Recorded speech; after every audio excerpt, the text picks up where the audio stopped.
The return of my Coin Lady channel brings me much joy. Hey everyone, here is Crypto Basic, often known as Ripple vs. Reportedly, SEC has dismissed the Ripple lawsuit, according to a former White House official. I want to make clear right off the bat that I don't think this has any merit, but it's getting a lot of attention in the XRP community. I feel compelled to mention this since crypto media sources are covering it, but the real meat of the matter, in my opinion, is why it hasn't faded away yet. Additionally, I will provide you with the viewpoints of two XRP community attorneys, James Murphy, better known as Metal Lawman, and Jeremy Hogan, who recently provided a detailed explanation of why he believes what is happening and why there are many factors that must be taken into account. The SEC might not even be the culprit, if we're being really honest.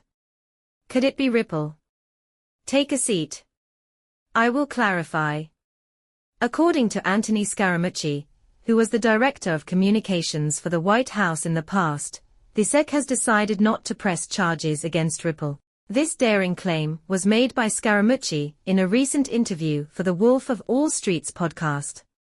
In their conversation, Scaramucci and podcast host Scott Milker covered a lot of ground, including Trump's pro-crypto policies, the industry's regulatory structure, and the fact that Trump declared, "The war on crypto is over" roughly 2 weeks ago. This is not to say that he simply decides to end every single case. I've mentioned it on multiple occasions. In my opinion, though, it's crystal clear that this is all simply a formality in the grand scheme of things, and I stand by that. But as you'll see, Ripple might be the culprit causing this to move at a snail's pace. Peace remains, however. Among other things, they spoke on the SEC's decision to withdraw its charges against crypto-related companies. Particularly, Melker brought attention to a number of the SEC's withdrawn lawsuits, which comprise Consensus, Gemini, Uniswap, Coinbase, and Robinhood. But Scaramucci chimed in, saying he should round out the list with Ripple. "Yeah, that's right," was Melker's reaction, which seemed to suggest that the SEC might have abandoned the Ripple case. Regardless of this assertion, the SEC has not yet made a formal announcement about the Ripple complaint. The matter is still pending in the Second Circuit Court of Appeals. To be fair, I blame vague language usage for this. When he suggested that you should cause a ripple, I'll be honest and say that I believed him. I don't think Scaramucci was implying or outright saying that the matter had concluded just because other cases, investigations, and lawsuits that Scott Milker had cited had concluded. It seems more likely to me, and I believe he simply saw it as the same kind of event. It would make me very delighted if he could explain this year. The widespread distribution of this throughout the XRP community, on social media, can be attributed to the unique credence it receives from his background and connections. That's the reason behind this article's existence. To be honest, I don't give a hoot about this. To be honest, I feel like he was lacking in precision. He should have stated something like, "I believe that it's going to cease to exist," or something along those lines. Then it would have made sense, since I really do believe that this is where it will happen. But there is absolutely no proof that this has ended, and he is not a member of the present White House administration. So I don't think he has any special knowledge. Yeah, he knows people, and they might know someone who knows something plausible, but that's about it. You can tell it's coming straight from him, because this is how it sounds. No, I really don't believe that. Given that there has been progress toward remedies, the remaining question is why the Ripple SEC case is not yet over. Cointelegraph reported that, for reasons that will become clear after you read the text on your screen, I will be going straight to XRP community sources.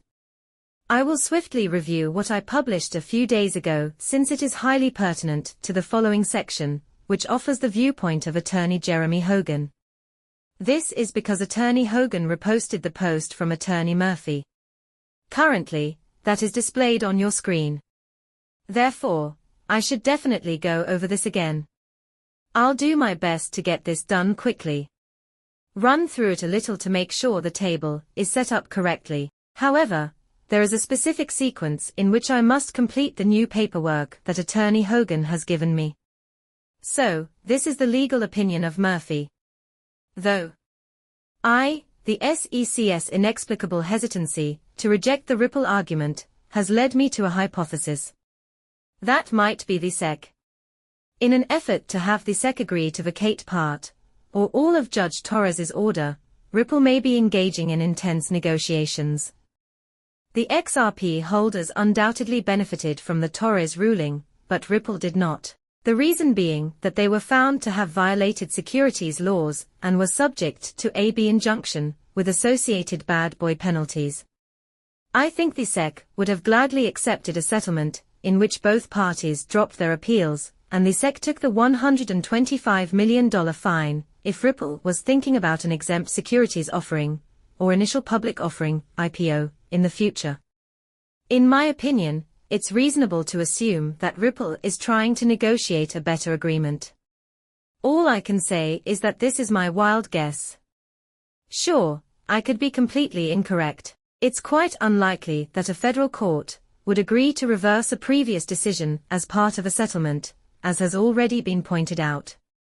Back when I first began out in the legal field, this was pretty standard practice, but judges have recently begun to frown upon it. And with that, I leave you. Why has this taken so long? There's a plausible explanation. Ripple, not the SEC, might be the correct term. That theory is intriguing, isn't it?